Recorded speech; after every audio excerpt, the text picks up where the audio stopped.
Magandang umaga po sa inyo talaga sana Lexter Juice. Bumalik para sa inyong update ngayong umaga mga kaibigan. Yes, na-appreciate lang po natin itong post ni Bida Contributor. I know she is referring to... wait, basahin muna natin ang post niya. Sabi niya, big love to the solid My supporters who get us shippers. To those who don't, all we ask is simple respect for our fandom. And sabi niya pa, dagdag niya, even without any acknowledgement, I stayed Blue Warriors, no hiatus, just constant unconditional love for my. Through silence, through ups and downs, I stayed being Maidon shippers or Maidon warriors. Always present, always supporting. Shippers never paused, just silent and respecting of their individual projects. I hope to those people who is not happy with us, I respect your perspective and I wish also that you respect ours. And sabi dito sa thread, sabi ni my family official. Ako fanboy ni My Entrata. Support sa May Ward Love Team Flyers.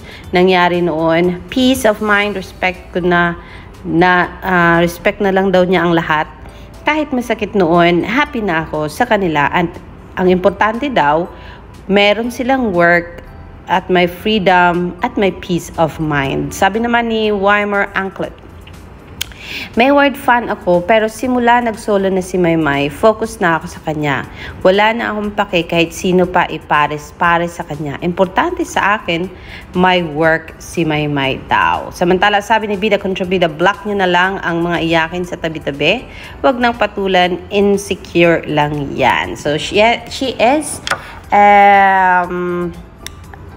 talagang makikita mo she is Maidon shippers mga kaibigan. She is thankful sa iba pang mga shippers na talagang nagrespeto sa kanya at nire-respeto ang decision niya. She is a shipper, a solid shipper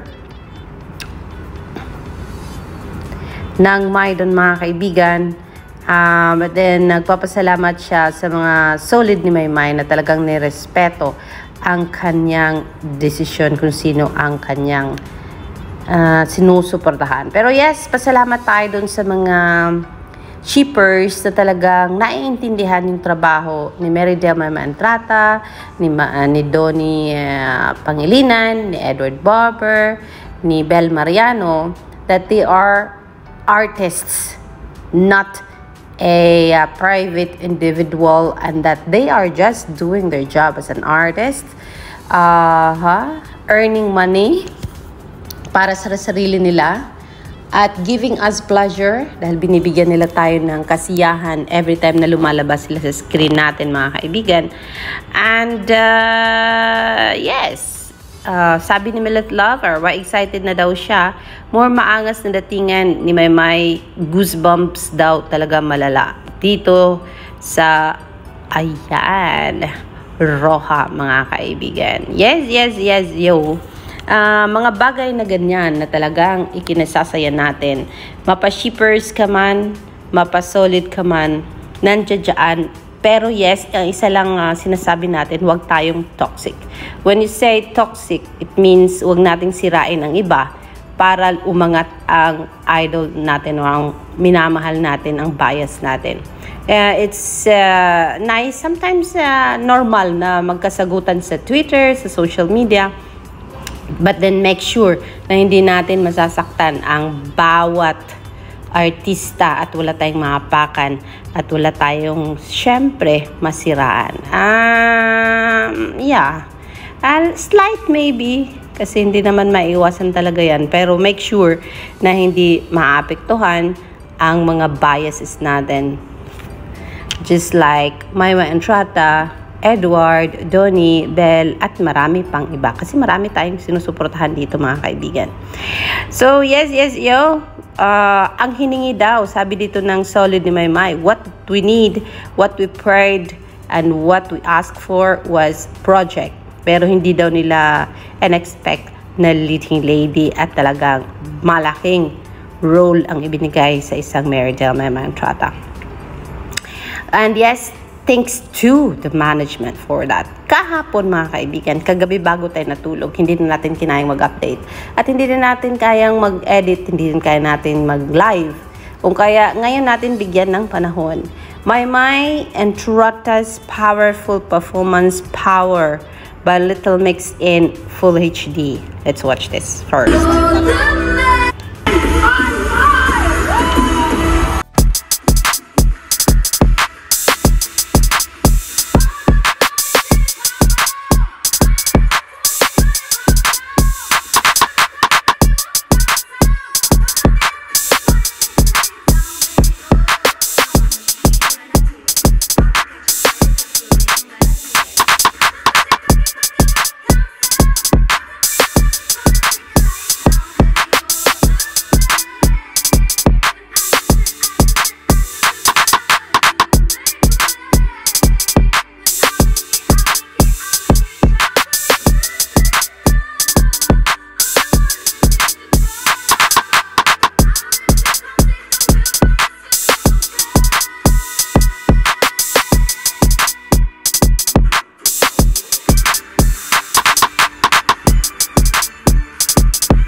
Sorry.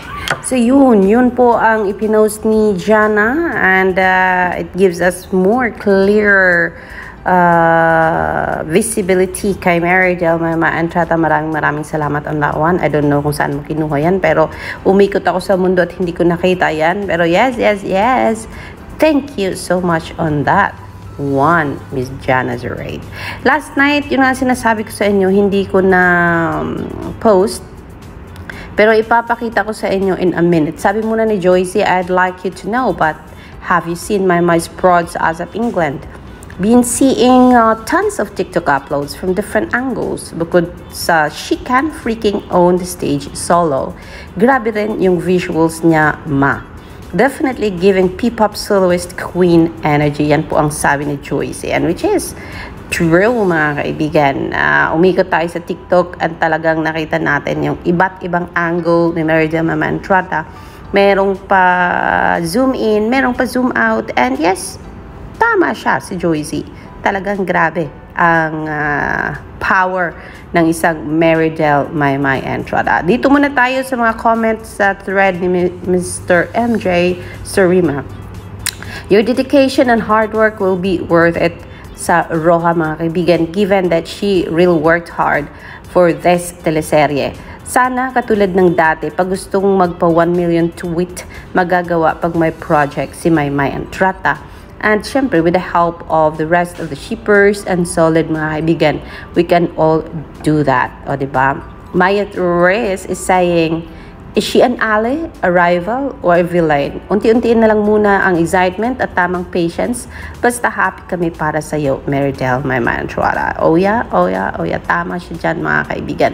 Pero doon tayo sa post ni Mama Entrada kagabi na kung saan ipinost niya ang teaser ng Roja with all the faces of Donnie, Kyle, Maymay, Janice de Belen, Lorna Tolentino, Joel Torre, and Raymond Baguetsing. Yes, thank you so much on that one, my mantrata. Reminding us na talagang, kailangan nating magpagod, magkilos para sa ikagaganda ng exposure nitong Roja, mga kaibigan. And one more thing, she posted also this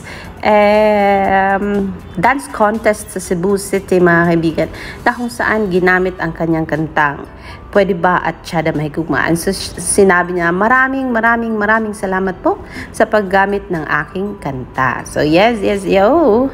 Sana po ito po yun, pero post lang ba ang nakita ko. Dance contest sa Cebu, kanta mo ang music theme nila. My Loves din siguro nagbuo ng contest na ito. So pa-contest daw siguro ito ng isa sa solid ni Meridel Mantrata. Sayaw Kabataan 2025 champion using Pwede ba at Tiyada Mahigugma ni Meridel Maymay Entrata. So yes, mga kaibigan, yan po ang ating pinaka-latest update, mga kaibigan, sa mga oras na ito. Sabi ni Bishop, o diba, ang kalat ko, pues magdusa kayo dyan, at talagang hindi niya na-control ang sarili at nag-edit siya. Siyempre, magkasama ang mukha ni Donnie Pangilinan at saka ni Meridel Maymay Entrata. So yes, sino ba ang nakaka-get over kaagad-agad sa teaser ng Roja? Narito po. Let's go! Graduate ka na daw, Maymay, sa comedy role, pa-tweetums at pa-teenager. At heto at nako, action na ang tirada mo. Hello, action star? Goodbye. But tweetums roll. Let's go watch.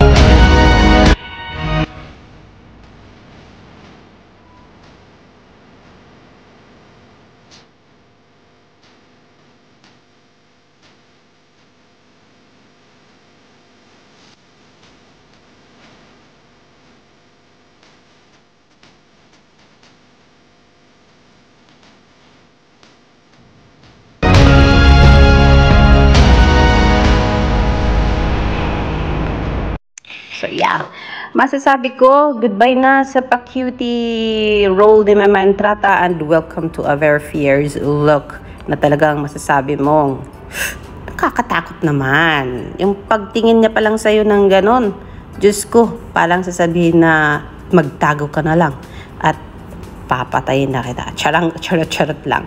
But then yes, Maiden Warriors, official Maiden Warriors na talagang certified na sa Twitter, ay nag-post nitong picture ni Donnie Pangilinan and Mama Entrata sa kanilang Twitter account, mga kaibigan. So yeah, yo, yan po ang ating pinaka-latest update on Meridel Mama Entrata. And let's go! Mag-umpisa na pang magkayod, mga kaibigan.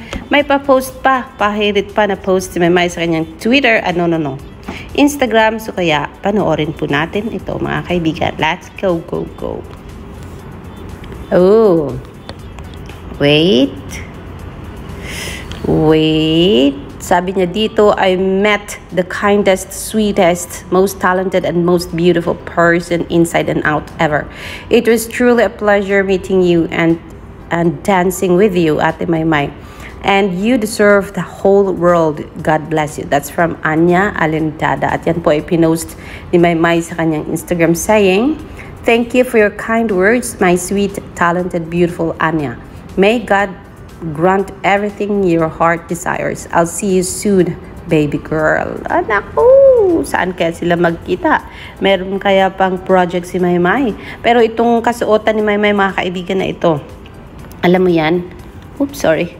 Yan ay ipinost po yan ng Maiden Shippers sa TikTok. At magkapareha po ang Stelo. May pa black and white and stripe, white and black combination. And so yes, intindihan na lang natin. Bigyan na lang natin yung kasayahan sa kanila. Nakita nila eh. So, sorry na lang tayo. So, ididikit natin dito yung TikTok post na yan, mga kaibigan, kung mahanap pa natin. But then, yes, ito po ang laman ng Instagram ni Meridel Maymay Entrata. Congratulations. Hastang maayuha kaayo. Thank you for using my songs.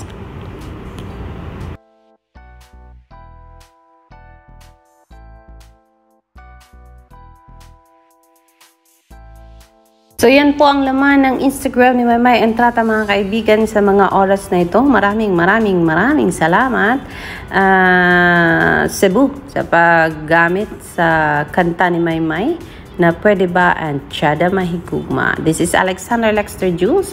Yan po muna ang ating update sa mga oras na ito, mga kaibigan. And I will bring you more later pag may panahon po tayo, mga kaibigan.